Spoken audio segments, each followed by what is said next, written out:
dadkaasu kansar ay qabaan intooda badan oo arkay dabcan dad jilbaha ka xanuunsan waan arkay kuwa xanuunka kale iska dhabarka ka xanuunsan way jiraan kuwa duruufo kale laakiin percentage ugu badan dadka Soomaalida ah Masar yimaada caafimaadku u yimaada waxay u imaanayaan kansar ay qabaan dadkaasi marka meesha muhiimka dadkaani waxay ka xanuunsan yihiin dhuunta hadda 3 qofood 4 qofood oo aan arkay anigu oo 3 qaraabanahay qofna si kale aan ula kulmay 3 dhuunta ay kansar ka qabeen midna caloosha ayuu ka qabay anigana dadka kale oo Hindiya taga oo ka warqabane caloosha iyo dhuunta bay ka sheeganayaan dadka intaas la caloosha iyo dhuunta ka sheeganay ayaan dhaqaatiirtii masaarida waxaan ku weydiiyay war dadkan maxay yihiin dadka inay yimaadaan Soomaalida ka warrama cudurrada ay ka tabanayaan iyo xanuunadan kansarka ay qabaan inta badan waa caloosha iyo dhuunta maxaa sababa isleeyihiin mid wuxuu ugu yiri dadkan xumaleena shaah kulul ay cabaan marka oo malaynay shaah kulul de wariga aan cabaynay oo shaah kulul hadda naguma bilaaban laakiin jiradan hadda nagu badan tahay laakiin intooda badan waxay isku raaceen oo wali dhaqaatiir kala duwan dadkaanu waxay afka ka cuneen oo dhuuntooda hoos u maray oo calooshooda taga wayaan waxay sidaan la noqdeen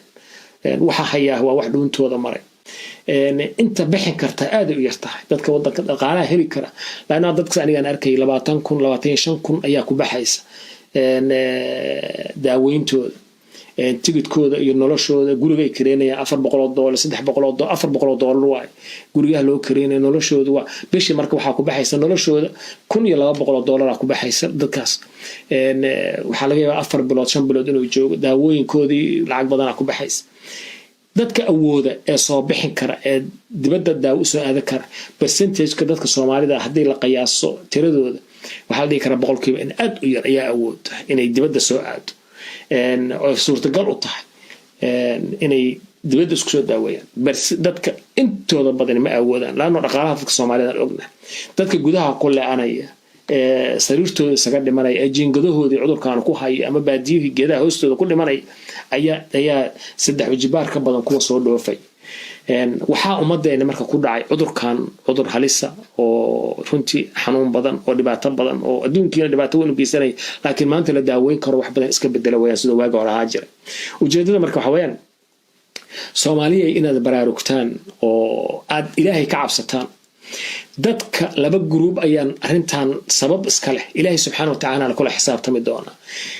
group saddexaadna wuu soo galaya labada group waxa groupka koobaad waa nimanka ganacsatada sheegta ee ummadda Soomaaliyeed cuntada dhacday iyo daawooyinka dhacay u keena ayagoo og in daawadan dhacday oo deedka ka bedelaan ilmahoodii ka qoodaya beelal ka raadsana nolol ka raadsanaya cunto dhacday ta jawaanada ka bedelo wadanka keena laga yaabaa taa inay free ku soo qaateen oo naga qaado meelaas badda ku shuba la yiri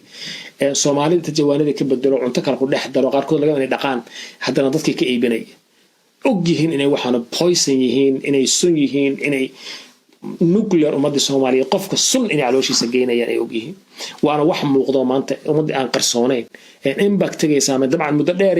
ay jirkooda dadku adkeysanayeen hadda marka waxa malaysa waxa la gaaray waqtiga dadka jirkooda oo expire ka noqon lahaa inta expire hal siiyay muddo jirkooda adkeysanay hadda waxa malaysa marka 20 sano 30 sano ay cunayeen dadkii jirkooda hadda expire noqdo marka difaaci jirkooda waa baaba'ay hadda marka wax kasto ay cunaan oo daawadaas ama dhibaatadaas oo saameyntoodii hadda way soo baxday jirkooda waa dhintay waa expire garoobay kartidoodii iyo dulqaadkoodii iyo adkeysigii iyo difaaci jirkooda waa dhintay waana sababta cudurku hadda oo dadkii tarab ugu soo dhacayaan xoolaha waxa maqlaysa furuqa haya sanbaba haya wax kala haya dadkii maanta cudurkaasi u laanayaan waxa weeyaan waqtiga maanta jira dadka wax laga dheysto waxa kamid ah culimada waxaan culimada Soomaaliyeed ku boorinaya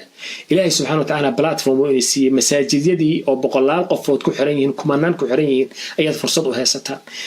waxyaabaha aad ka hadashaan waa muhiim laakiin maanta waxaan rabaa culimadii Soomaaliyeed ay fikirkan Sheikh Bashiir Salaad الشيخ أمل الشيخ عكاشة الشيخ شبيلة يعني you name it all of you I don't care واحد تهين الشيخ على وجيز dadka muuqdaan ka hadlay culimada yahay